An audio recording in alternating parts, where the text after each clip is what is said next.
Hey everybody, welcome back to the channel. It's your friend John. Today here at Old Fort Gun Club, wanted to talk to you.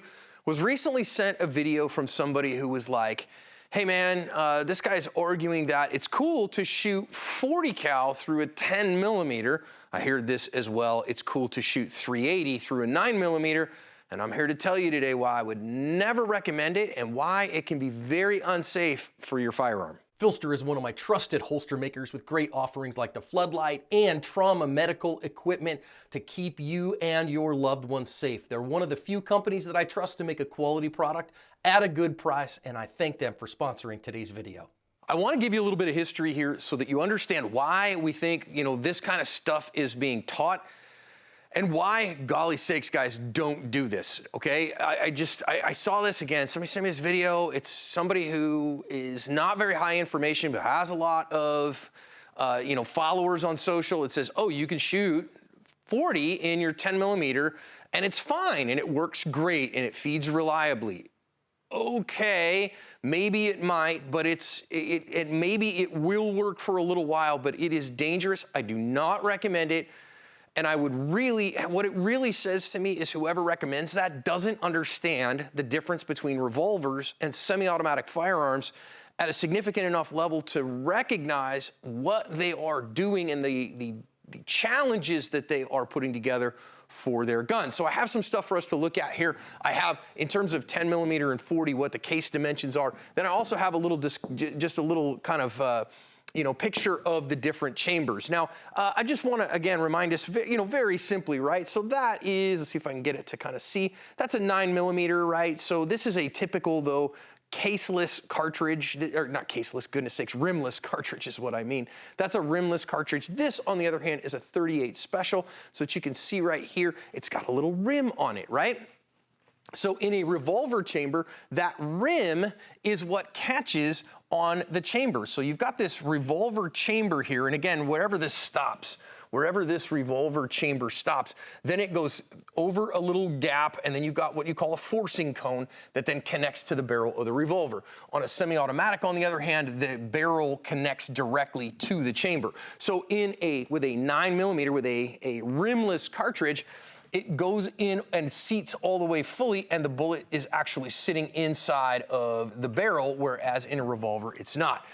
This is very important because we see all the time people say, oh, well, you can put a 38 special like this in a 357 Magnum chamber, or alternately, you can put a 44 special into a 44 Magnum chamber, and it will work just fine.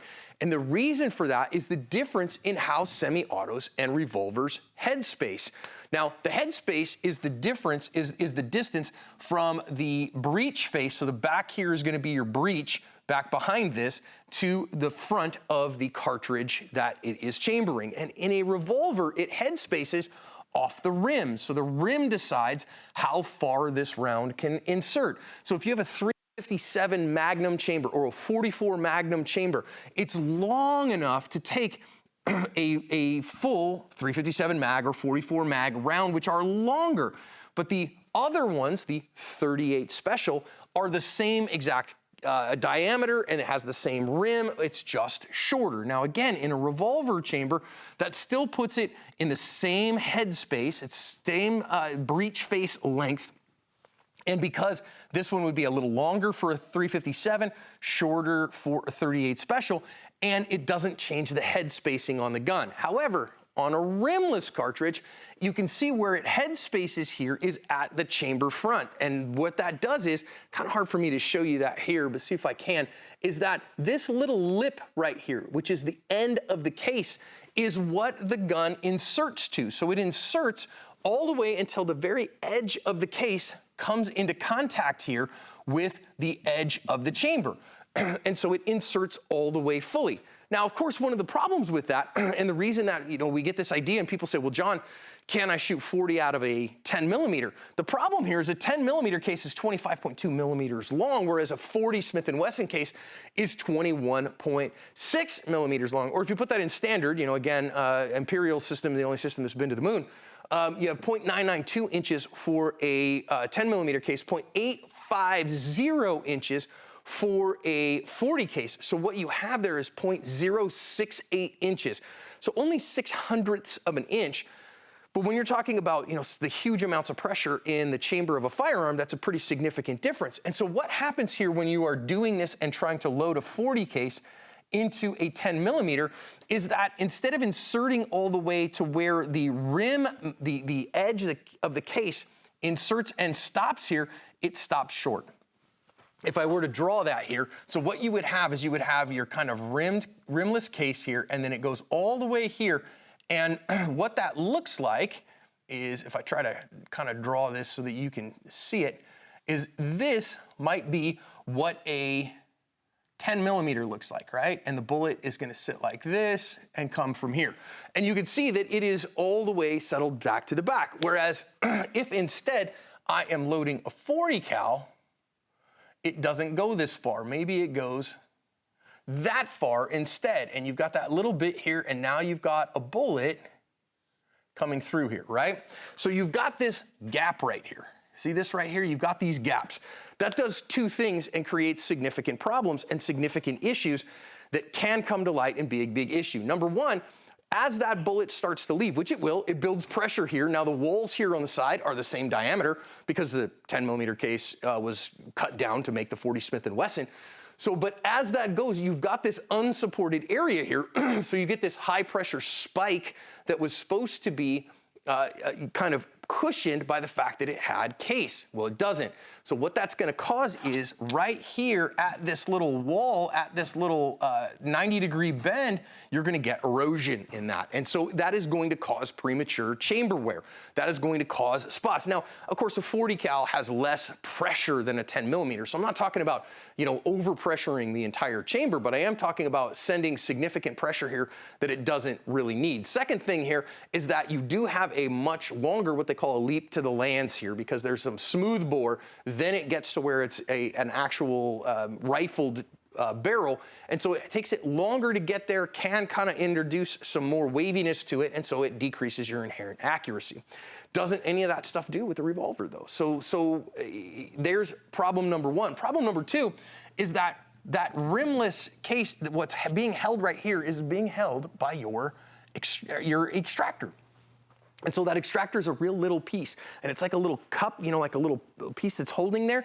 And so now what's holding all this in place is that little bitty piece of metal, that extractor. Instead of it being held by the entirety of the chamber, which of course this is more metal around here, you got that little bitty piece that's holding it there. So that when your firing pin comes and strikes that cartridge, what keeps it from going forward more? Well, just the extractor. What keeps it from moving this around? Just the extractor. Might actually go further in there. So it puts a ton of stress on that little extractor, and that can cause premature wear on your extractors. So I get it. Somebody says, well, John, I want to shoot 380 through my 9. Why? What benefit is it giving you? You might say, well, gosh, 10 millimeters expensive and 40 is cheap. Buy a 40 barrel. Is what the answer is.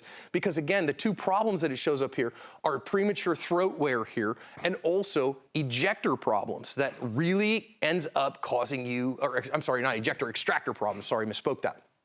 And those don't happen on the revolvers because of the difference in how they headspace.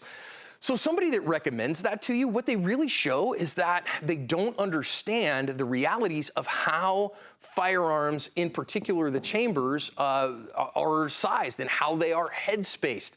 So might you get away with it? Yeah, particularly in a Glock, it might feed okay, but you're causing premature wear on your gun and you're causing premature wear on your extractor, and I do not recommend it at all because it's not what the gun was designed for. And that's whether this is a 40 caliber round in a 10 millimeter chamber or a 380 round in a 9 millimeter Luger chamber, 9x19, or if you, God forbid, you try to put 9x18 in it or something like that, you're gonna cause these kinds of problems.